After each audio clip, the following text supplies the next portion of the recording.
सब मिलके उठ ये पतंग सा। नमस्कार दर्शकों, मैं मोनकुम मोसंग आप सभी का स्वागत करता हूँ नेपाल लाइव न्यूज़ में। आज हम आए हुए हैं नमपोंग के पंगसोपास ग्राउंड में, जो कि चांगलांग डिस्ट्रिक्ट में है।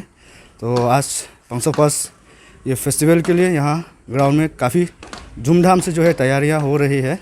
तो इस पंगसोपास फेस्टिवल के बारे में और ये तैयारी के बारे में हम हमारे पंगसोपास फेस्टिवल इंटरनेशनल फेस्टिवल के सेक्रेटरी राहुल टिखाक जी से बातचीत करेंगे। तो सर, सबसे पहले यही आपसे पूछना चाहूँगा कि जो हम लोग का जो पंगसोपास फेस्टिवल जो है मनाया जाता है, ये जो है क्यों मनाया जाता है? क्योंकि ये सवाल पूछने का यही है कि बहुत सारा आदमी को लोगों को जो है पता नहीं है कि हम लोग जो है यहाँ में पंगसोपास फेस्टिवल जो है क्यों मनाया जाता है। इसके बारे में थोड़ा सा बता दीजिए। हम लोग का जो ये PPIF जो है हम लोग का 9 एडिशन है this time. State calendar event भी है और एक्रॉस हम लोग का जो म्यांमार से जो हम लोग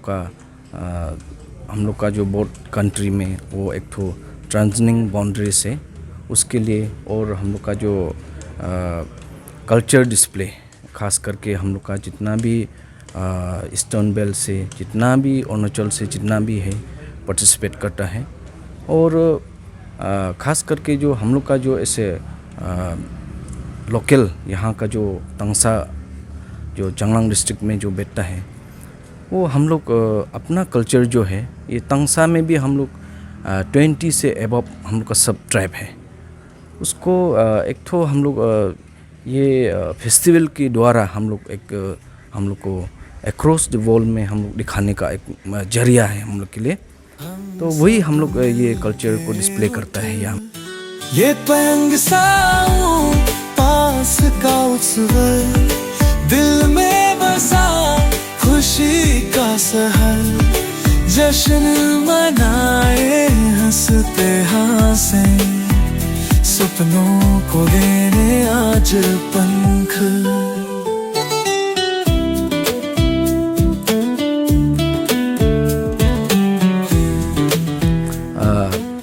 जैसे कि 2017 को ये, उससे पहले तो हम लोग का ये था आपका पंगसोपास विंटर फेस्टिवल। तो लास्ट में 17 में फिर रीनेम करके पंगसोपास इंटरनेशनल फेस्टिवल की यही सेम को हम लोग ये मनाया जाता है। और सर, अभी सेकेंडली यहाँ में जो है प्रिपरेशन चल रहा है, हम देख रहे हैं कि धूमधाम से चल रहा है। तो आपका तरफ से जो ये प्रिपरेशन जो कर रहा है फेस्टिवल के लिए, तो उसके ऊपर आप कुछ बोलना चाहेंगे? हम लोग का जो प्रिपरेशन बहुत ज़ोरों शोरों से हो रहा है कि हम लोग का जो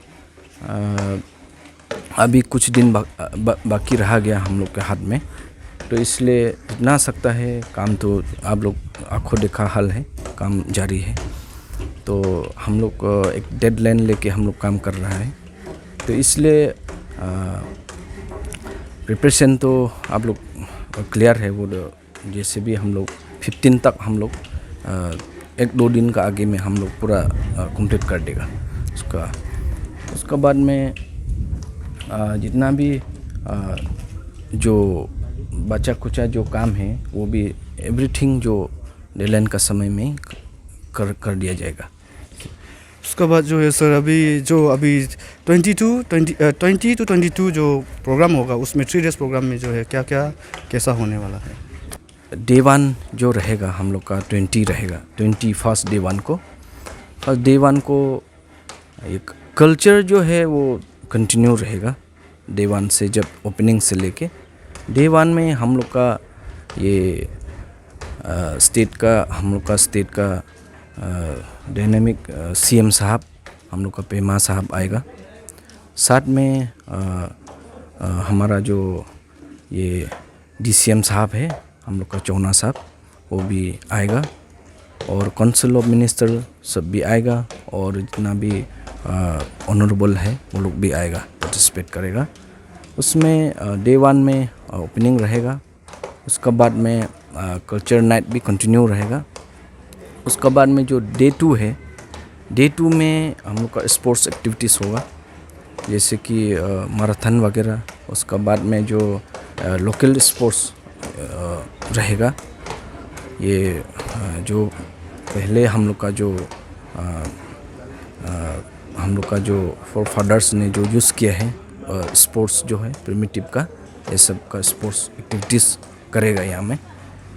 उसके बाद में डे 3 में हम लोग का जो राज्य का ये हम लोग का गवर्नर जी है वो भी अटेंड करेगा।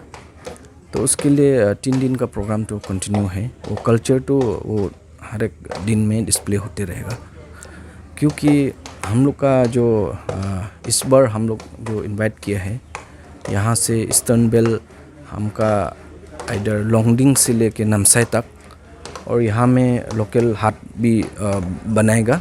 वो हम लोग का जो नामसाई से लेके हम लोग का लोंगडिंग तक जो हम लोग यहाँ हाट बना रहा है उसके द्वारा वो लोग को।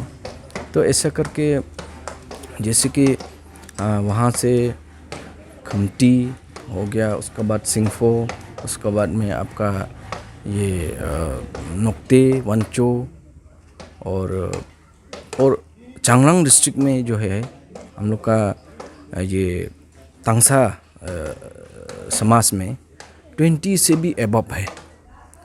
तो वो लोग भी कल्चर डिस्प्ले करेगा। तो इसलिए उसके बाद में मेन हम लोग का जो यहाँ में जो म्यांमार हाट है ऑलरेडी बना चुका है, वो कंप्लीट हो ही गया है। तो वो लोग भी अपना टीम लेके आ रहे हैं कल्चर डिस्प्ले करने के लिए। तो इसलिए मैं व्यूवर्स को वही बताना चाहूँगा, आप लोग ज़रूर आइए, प्रोग्राम को अटेंड कीजिए और एंजॉय कीजिए।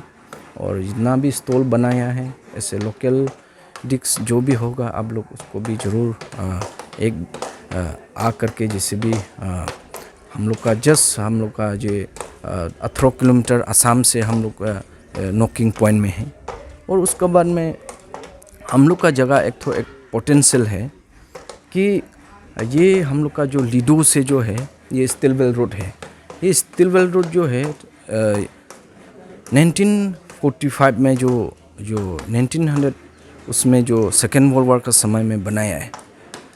तो उसको इम्पोर्टेंट है कि यहाँ से हम लोग का जो कुनमिंग तक वो एंड होता है, लेकिन जो अभी जो है यहाँ से शुरुआत होके तो लेडो से होके अभी हम लोग का बॉर्डर तक पूरा 2 लेन हाईवे है।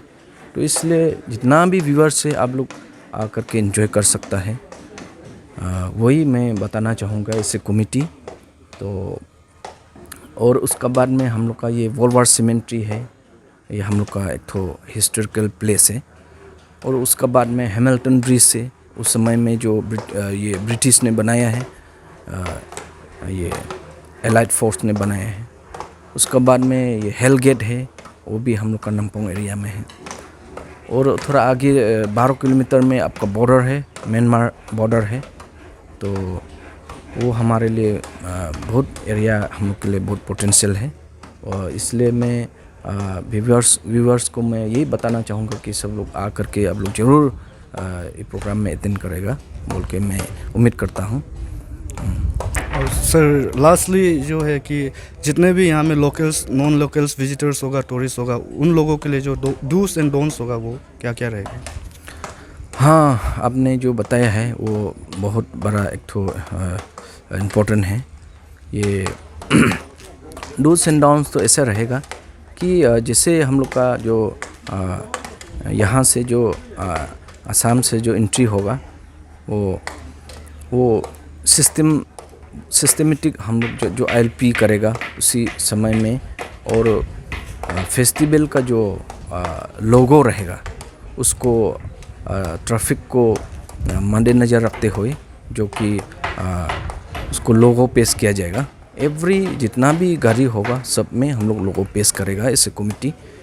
तो लोगो पेश करके वो हम लोग एक तो ट्रैफिक को हम लोग मेंटेन करने के लिए। उसके बाद में फेस्टिवल से कुछ रेडियस में नो व्हीकल मूवमेंट जोन बनाया जाएगा। और इसलिए मैं ये अनुरोध करूँगा कि जितना भी व्यूवर्स है यहाँ में जो फेस्टिवल वैली में जो पैदल ही आना पड़ेगा, फुट मार्च आना पड़ेगा। आपका अपना जो ये पार्किंग जो है अलग अलग जगह में बनाया है, तो उसका अनुसार में आप लोग उस साथ साथ में आपका डूस एंड डॉन्स रहेगा, कुछ पर्ची रहेगा, उसको मेंटेन करते हुए जो पार्किंग प्लेस में आप लोग वहाँ पार्क करके उसके बाद में जो यहाँ का जो टैक्सी रहेगा, लोकल टैक्सी, तो उसमें भी टैक्सी में लिखा रहेगा कि हम लोग का टैक्सी बोल के लिखा रहेगा। उसमें भी आप लोग आराम से जा सकते हैं। कोई अगर यहाँ का जो टैक्सी लेके भी जा सकता है, या कोई अपना ही ले जाएगा बोलने से भी आप उसको भी आराम से कंटिन्यू कर सकता है। और चलते चलते मैं यही वंस अगेन मैं ये अनुरोध करूँगा कि उसमें आप लोग ज़रूर कोऑपरेट कीजिए और ज़रूर आप लोग आने से ठीक है। हमने कमेटी की ओर से यही आपसे दुआ है। इतना ही कह के मैं नदियों का ये मीठा गाना हमको साथ लेके जाना, बातें सारी भूल जाएं, संग साथ मस्ती में फसाना, सूरज की किरणों में छुपे अनगिनत यादों के लम्हे, हवा में घुला प्यारा वो नाच सब यहाँ पे। ये पंग साऊं पास का उत्सव, दिल में बसा खुशी का सबो, जश्न मनाए हंसते हंसे, सपनों को दे आज पंख।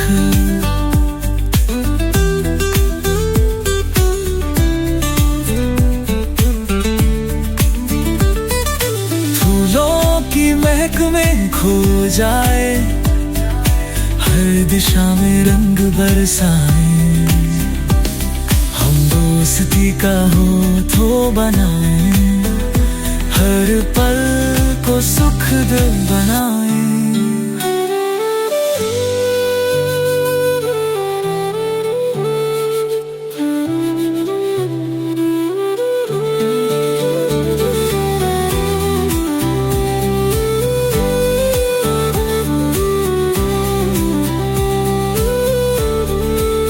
फूलों की महक में खो जाए, हर दिशा में रंग बरसाए, हम दोस्ती का हाथ बढ़ाए, हर पल को सुखद बनाए।